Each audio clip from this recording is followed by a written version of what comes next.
At a hearing in the Senate, top doctors on the Trump administration's coronavirus task force gave lawmakers a dose of straight talk, straying repeatedly from the president's recent misleading comments on COVID-19. A majority of our nation, more than 90% of the population, remains susceptible. It's imperative that these young adults recognize that even though they are unlikely to get seriously ill from this virus, they are major contributors to the spread of COVID-19 in our country at this time. Contrast that comment from Centers for Disease Control Director Dr. Robert Redfield with Mr. Trump's whopper earlier this week that young adults are not affected by the virus.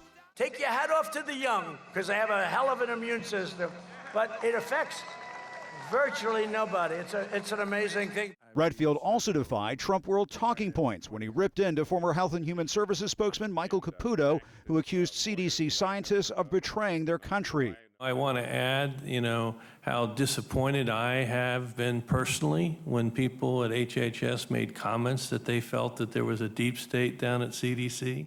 Dr. Anthony Fauci clashed with Kentucky GOP Senator Rand Paul, who mocked the infectious diseases expert's advocacy for stringent social distancing measures.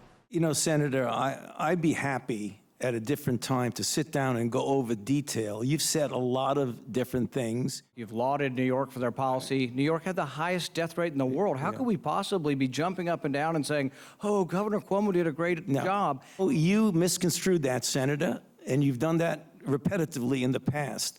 Sources tell CNN Task Force Coordinator Dr. Deborah Birx is so distressed over what she sees as her diminished role in the COVID-19 response that she's uncertain whether she wants to remain in her current role. According to sources close to Birx, she believes the president now prefers to listen to controversial task force doctor Scott Atlas, who not only has no expertise in infectious diseases, but has flirted with the idea of herd immunity. A Birx friend said of Atlas, the president has found somebody who matches what he wants to believe, adding, there is no doubt that Birx feels that her role has been diminished. A White House official pushed back on that, saying President Trump relies on the advice and counsel of all of his top health officials every day, and any suggestion that their role is being diminished is just false.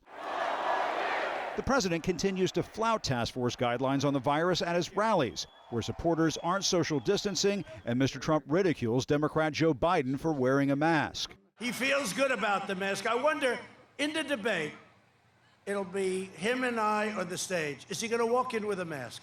The president may be gaining ground on Biden as a new poll finds Mr. Trump pulling even in Arizona and perhaps inching ahead in Florida. The widow of the late Arizona Senator John McCain says she's endorsing Biden. Come with me. Let's vote for Joe Biden. Our country needs a new beginning. We need someone with character, integrity, and empathy as well.